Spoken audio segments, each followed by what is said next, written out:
John Jebaraj வந்து சிக்கியவர், சிக்காதவங்க எல்லாம் வெளியே ரொம்ப பேர் இருக்கிறாங்க. டி மோகனும் நாலு மாவடியில் மோகன் சிலாசஸும் உங்கள்கிட்ட சிக்கினவங்க, சிக்காதவங்களாம் ரொம்ப பேர் அப்படியே இருக்காங்க அப்படின்னு ஏன் அப்போ தோணலை உங்களுக்கு? ஜான் ஜெபராஜை விடவும் மோசமான பாவம் செஞ்சவங்க மெட்ராஸில் இருக்கிறாங்க, எனக்கு தெரியும். எல்லா ஊர்லையும் இருக்கு. அகத்தியன், நான் டைரெக்டாகவே கேட்குறேன், நீங்கள் எவ்வளோ கேவலமானவர் உங்களுக்கு தெரியும், ஆனால் யாரையுமே வெளியில் காட்டி கொடுக்க மாட்டீங்களே. இன்னும் அவங்க இன்னும் மோசமாக மக்களை வஞ்சிக்கலாம். அவங்க எவ்வளோ ரொம்ப பேர் உங்களுக்கு தெரியும், 2-3 அக்கௌண்ட் வச்சுருக்கிறவங்கள. அதாவது ஜான் ஜெபராஜ் தம்பி சிக்கின மாதிரி அல்லது எந்த சாக்கடையில் போய் விழுந்தாரோ அந்த சாக்கடையில் கிடக்கக்கூடிய மக்களை எல்லாம் இந்த லைட்டுக்குள்ளே கொண்டு வரணும். இந்த நறுமண பூங்காவனத்துக்கு அழைத்து வர வேண்டுமானால் அந்த சாக்கடையில் விழுந்தவனால தான் கொண்டு வர முடியும். இதனடா லாஜிக்கு? அப்போ கொலைகாரனை கொண்டு வரணும்னா கொலை செஞ்சவனால மட்டும்தான் கொண்டு வர முடியுமா? பேசணுன்னா என்ன வேணா பேசுவீங்களா? ஜான் ஜெபராஜ் அவரை சப்போர்ட் பண்ணுறதுக்கு பெருங்கூட்ட மக்கள் இருக்கு, அதுவும் இன்னைக்கும் இருக்காங்க. சரி, அதில் ஒரு நபரை பற்றி அந்த வீடியோவில் பார்க்க போகிறோம். அந்த நபருக்கு பைபிள்னா என்னன்னே தெரியாது. வாங்க வீடியோவில் போய் பார்க்கலாம். வேதத்திற்கு எதிரான கிறிஸ்தவர்களை வறுத்து எடுக்க போகிறோம், வாங்க. ஜான் ஜெபராஜ் அவர்கள் மேலே இன்னைக்கு அவர் மேலே வச்சிருக்கிற குற்றச்சாட்டு வந்து ரொம்ப பெருசு. அவர் தலைமறைவாக ஆயிருக்காரு அப்படின்னு சொல்கிறாங்க. இது நடந்ததை பற்றி நீங்கள் என்ன நினைக்கிறீங்க சார்? இன்னைக்கு ஜான் ஜெபராஜ் கைதே ஆயிட்டாரு.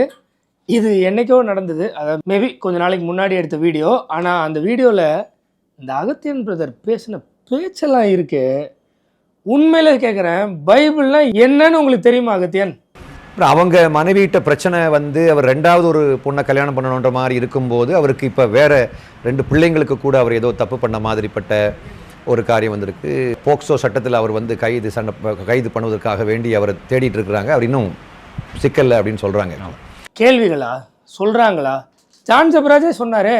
ஜான் ஜெபராஜே தன்னுடைய வாயாலே நான் டைவர்ஸ்க்கு அப்ளை பண்ணியிருக்கேன், இல்லைனா டைவர்ஸ் ஆகிற வரைக்கும் வெயிட் பண்ணுறேன், டைவர்ஸ் ஆனவுடனே இன்னொரு பொண்ணு தான் நான் கல்யாணம் பண்ண போகிறேன், நான் வீட்டோட பேசிட்டேன், அந்த பொண்ணுக்கு தான் கேஷுவலாக முத்தம் கொடுத்தேன் இன்ன வரைக்கும் சொன்னார். அகத்தியன் அதெல்லாம் ஒத்துப்பாரா? பிரச்சனை இல்லை. அகத்தியனுக்கு ஜாதி பார்த்தா மட்டும்தான் பிரச்சனை. பாலியல் ரீதியாக என்ன பிரச்சனை பண்ணாலும் பிரச்சனையே கிடையாது. நான் என்ன சொல்கிறேன், அவர் பண்ணியிருப்பாரானால் அவர் பண்ண தப்பு தான். ஆமாம், அவருக்கு அரசாங்கம் என்ன சட்டம் கொடுக்க வேண்டுமோ அந்த என்ன தண்டனை கொடுக்க வேண்டுமோ அந்த தண்டனையே அரசாங்கம் கொடுக்க வேண்டும். தப்பு பண்ணால் அரசாங்கம் தண்டனை கொடுக்கணும், ஆண்டவர் கொடுக்க மாட்டார்ல. இல்லை, அகத்தியன் பிரதர் தப்புன்னு சொல்லவே மாட்டார். ஆனால் பாமர மக்கள் ஜாதி பார்த்துட்டாங்கன்னா அவங்கள இழிவாக பேசுறது, அசிங்கப்படுத்தி பேசுறது, ஒரு சபை இன்னொரு சபை ஒரே தெருவில் 2 சபை இருந்துருச்சு, இது வேறு ஜாதி அது வேறு ஜாதினா அவங்கள போட்டு மிதின்னு மிதிக்கிறது எல்லாம் பண்ணுவார். ஆனால் ஜான் ஜெபராஜ் மாதிரியான ஊழியர்கள் பாலியல் ரீதியாக எவ்வளோ மோசமான தவறு செஞ்சாலும் அது நம்ம எதுவுமே சொல்லக்கூடாது, கேட்டியலா அப்படின்வார். ஆனால் அதே சமயத்தில் இது அவர் மட்டும் செய்து கொண்டிருக்கக்கூடிய தவறு அல்ல, எல்லாருக்கும் தெரியும். இது ஒன்றும் பெரிய புதுசு ஒன்றும் கிடையாது. ஓ சரி, அப்போ ஜாதி பார்க்கறது மட்டும் அவர் மட்டும் செய்கிற தவறா? இப்போ டி மோகன் ஜாதி வெறியர் உங்கள் புக்கை விற்க விடலன்னு சொல்லி அவ்வளோ பேசுனீங்கல்ல, நம்ம ஈடன் டிவியில் பேட்டி கொடுத்தீங்க, போகிற இடத்துலலாம் பேட்டி கொடுத்துருந்தீங்கல்ல. டி மோகன் வந்து ஜாதி உணர்வாளர், ஜாதி வெறியன்னு சொல்ல பக்கு இல்லாமல் உணர்வாளர்னு சொன்னீங்கல்ல. அவர் மட்டுமா அப்படி? எல்லாரும் அப்படி தானே அப்படின்னு கேஷுவலாக எடுத்துகிட்டு போக வேண்டியது தானே? ஜான் ஜெபராஜ் பெண்கள் விஷயத்தில் விளையாடினது மட்டும் அவர் மட்டும் ஏன்? இப்போ இதில் என்ன சந்தேகம் வருது? ஒன்று நீங்களும் அந்த மாதிரி தவறான நபர், இல்லைனா அவருக்கு சப்போர்ட் பண்ணால் உங்களுக்கு ஏதோ ஒரு ஆதாயம் இருக்குது, அப்படி தானே? அப்படி இல்லைனா நீங்கள் டி மோகனுக்கும் சப்போர்ட் பண்ணிடணும்ல.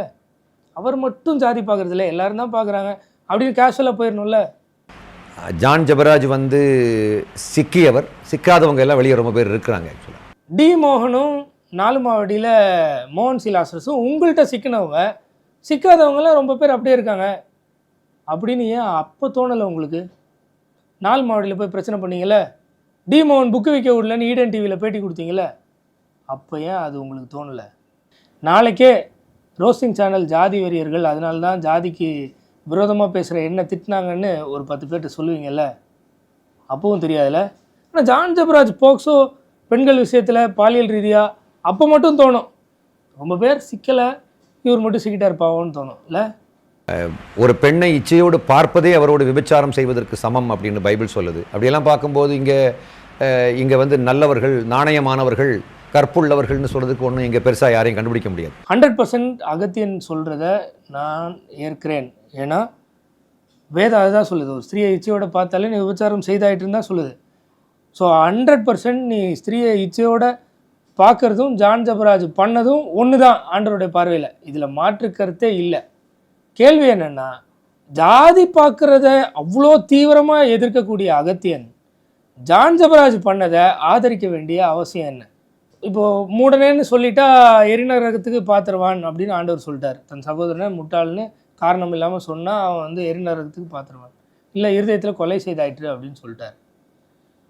அப்போது அகத்தியனுடைய வீட்டில் யாரையாவது கொலை பண்ணிட்டாங்கன்னா அகத்தியன் வந்து ஆமாம் நான் நிறைய பேரை மனதளவில் நினச்சி கொலை பண்ணியிருக்கேன், அவன் நேரில் கொலை பண்ணிட்டான் அவ்வளோதான் அப்படின்னு போயிடுவாரா? கொலை பண்ணாத உத்தமன் உலகத்திலே இல்லை அப்படின்னு போயிடுவாரா? என்ன லாஜிக் இது சார்? இப்போ இது வந்து ஒரு தரப்பு என்ன சொல்கிறாங்க, இவரை வேணும்னே சிக்க வச்சுருக்காங்க அப்படின்னும் சொல்கிறாங்க. இருக்கலாம், அவரை வேணும்னே சிக்க வைத்திருக்கலாம். அங்கங்கே போய் பேட்டி கொடுக்குறீங்களே, நாங்கள் பேட்டி கேட்டோம். அப்போ என்ன சொன்னீங்க? இல்லை ஜஸ்வினே, இந்த பேட்டி கொடுக்குற மனநிலையெல்லாம் நான் இல்லை ஜஸ்வின்னு சொல்லிட்டு ஊர் ஃபுல்லாக போய் பேட்டி கொடுக்குறீங்களே. சரி, நீங்கள் எங்களுக்கு பேட்டி கொடுக்க வேண்டாம், அடுத்து ஏதாவது ஒரு பேட்டியில் இப்போ நான் கேட்குற கேள்விக்கு மட்டும் பதில் சொல்லுங்கள். பொறாமையில் செஞ்சிட்டாங்கன்னு சொல்கிறீங்களே, ஜான் ஜெபராஜ் அவருடைய சபைக்குள்ளே பல விஷயங்களில் சிக்கினார்ல, அந்த ஃபேமிலியெல்லாம் பொறாமையில் தான் ஜான் ஜெபராஜுக்கு எதிராக வந்தாங்களா? அவங்கெல்லாம் இவர் அண்ணன், தம்பி, அப்பான்னு நம்பி தானே உள்ளே அனுப்புனாங்க. அந்த ஆடியோவில் அவரே சொல்கிறார்ல, ஒரு ஃபேமிலியோடு ஸ்டே பண்ணேன், அங்கே பிரச்சனை ஆகிடுச்சு, அங்கேருந்து ஓடினேன், இன்னொரு இடத்துல போனேன், அதெல்லாம் அவரே சொல்கிறார்ல. அந்த மக்கள் எல்லாம் ஜான் ஜெபராஜ் மேலே பொறாமையில் தான் அந்த மாதிரி பண்ணாங்களா? பொறாமையில் தான் அடுத்தவனை அவன் ஃபேமிலியோடு தங்க விடுவாங்களா? அறியாமையில் தான் பண்ணுவாங்க, பொறாமையில் இல்லை. ஏன்னா இவர் ஒரு சின்ன பையன், ஆக்சுவலாக மிஞ்சி போனால் 35 வயசு இருக்கும். அவர் இந்த 35 வயசுக்குள்ளால ஒரு பெரிய ஊழியக்காரன், அந்த 50 வயசு 60 வயசு 70 வயசான ஒரு ஊழியக்காரன் அந்த ஏஜில் எவ்வளவு சாதிப்பாங்களோ அந்த சாதனையை இவர் சின்ன வயசுலேயே சாதிச்சிட்டாருங்கிற பொறாமை உள்ளவங்க எல்லாம் கிறிஸ்டியானிட்டியில் இருக்கிறாங்க. என்னத்தை சாதிச்சிட்டாரு? நம்ம செக்குலர் வேர்ல்டில் அசல் கோளாறுன்னு ஒரு சின்ன பையன், அவன் சாதிக்காததை ஜான் ஜெபராஜ் சாதிச்சிட்டாரா? அசல் கோளாறு கான்செர்ட் நடத்தினா எத்தனை பேர் வருவாங்க? ஜான் ஜெபராஜ் கான்செர்ட் நடத்தினா எத்தனை பேர் வருவாங்க? ஒரு பாட்டு ஹிட் ஆகிடுச்சுன்னா அது பின்னாடி அந்த இசைக்காக இல்லைனா அந்த இதில் கொஞ்சம் பிடிச்சி போய் ஆயிரக்கணக்கான பேர் இல்லை லட்சக்கணக்கான பேர் வந்துட்டாங்கன்னா அவர் சாதிச்சிட்டாருன்னு அர்த்தமா? அதனால பொறாமையா? பொறாமை இருக்க தான் செய்யும், தொழில் பண்ணுறவங்களுக்கு இருக்க தான் செய்யும், அதில் மாற்று கருத்தே இல்லை. டி மோகனுக்கோ இல்லை மோகன்சியோ இல்லை யாருக்குமே பொறாமை இருக்க தான் செய்யும். ஆனால் அந்த பொறாமைக்கும் இவர் பாலியல் ரீதியாக விளையாடினதுக்கும் என்ன சம்பந்தம் இருக்குது? பைபிள் படி கலாத்தியர் 6ஆம் அதிகாரத்துடைய முதல் வசனத்தில், உங்களுள் ஒருவன் ஏதாவது குற்றத்திலே அகப்பட்டால் அவனுக்கு தனிமையாக இருக்கும்போது அவனுக்கு அந்த குற்றத்தை எடுத்து சொல்லி நீங்கள் அவனை நல்வழிப்படுத்த வேண்டும் அப்படின்னு பைபிளில் போட்டிருக்கீங்களா?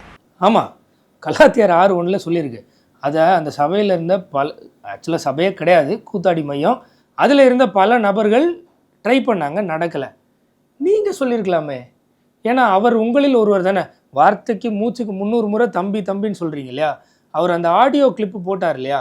இல்லைனா அதுக்கு முன்னாடி பிரச்சனையில் இருந்தாருன்னு பல பேர் வீடியோ போட்டாங்கல்ல, அப்போ நீங்கள் அந்த ஜான் ஜெபராஜ் தம்பிக்கு தனியாக சொல்லியிருக்கலாமே. ஏன் அப்போ கலாத்தியர் 6:1 மறந்துருச்சா? இல்லை இப்போ 1 கொரிந்தியர் 6:1 உங்களுக்கு தெரியவே தெரியாது, அப்படி தானே? சுத்தமாக தெரியாதுல்ல, அதெல்லாம் படித்ததே கிடையாதுல்ல. நான் படிக்கிட்டா? 1 கொரிந்தியர் 6:1, உங்களில் ஒருவனுக்கு வேறொருவனோட வழக்குண்டானால் வழக்காடும்படி அவன் பரிசுத்தவான்களிடத்தில் போக துணியாமல் அநீதிக்காரிடத்தில் போக துணிகிறது என்ன? உங்களுக்கு உள்ள வழக்கு வந்ததுன்னா நீங்கள் பேசி முடிக்காமல் அநீதிக்காரரிடத்தில் போகிறது என்ன? பரிசுத்தவான்கள் உலகத்தை நியாய தீர்ப்பார்கள் என்று அறியீர்களா? ஆண்டவருடைய பிள்ளைங்கள்லாம் உலகத்தையே நியாயம் தீர்ப்பாங்கன்னு உங்களுக்கு தெரியலையா? உலகம் உங்களால் நியாயம் தீர்க்கப்படுவதாய் இருக்க அற்ப வழக்குகளை தீர்க்க நீங்கள் அபாத்திரரா? தேவ தூதர்களையும் நியாயம் தீர்ப்போம் என்று அறியீர்களா? அப்படி இருக்க இந்த ஜீவனுக்கேற்றவைகளை நீங்கள் தீர்த்து கொள்ளாதிருப்பது எப்படி? தெரியாதுல்ல, இப்படி ஒரு வசனம் இருக்குன்னே தெரியாதுல்ல. 1 கொரிந்தியர் 5:1, அதாவது இப்போ சொன்ன அதிகாரத்துக்கு முன்னாடி அதிகாரம் 1. ஏன் நியாய தீர்ப்பு இதெல்லாம் பண்ண முடியாது, உங்களுக்கு பண்ண முடியாதா, உங்களுக்கு இதெல்லாம் தெரியாதான்னு கேட்டாருன்னு அங்கே போனோம். உங்களுக்குள்ளே விபச்சாரம் உண்டென்று பிரசித்தமாய் சொல்லப்படுகிறதே, ஒருவன் தன் தகப்பனுடைய மனைவியை வைத்து கொண்டு இருக்கிறானே, அது அஞ்ஞானிகளுக்குள்ளும் சொல்லப்படாத விபச்சாரமாய் இருக்கிறதே. இப்படிப்பட்ட காரியம் செய்தவனை நீங்கள் உங்களை விட்டு நீக்காமலும் துக்கப்படாமலும் இருமாப்படைந்திருக்கிறீர்கள். இப்படி ஒரு பிரச்சனையை பண்ணால் உங்களை விட்டு வெளியில் அனுப்பாமல் இப்படி இருக்கிறீங்களே அப்படின்னு சாடுன்னு சாடுறாரு. ஆனால் அகத்தியன் என்ன சொல்கிறாரு, இப்படி பண்ணால் அவனுக்கு தட்டி கொடுக்கணும், கூட இன்னும் கொஞ்சம் என்கரேஜ் பண்ணணும்னு சொல்கிறாரு. அப்படி தானே?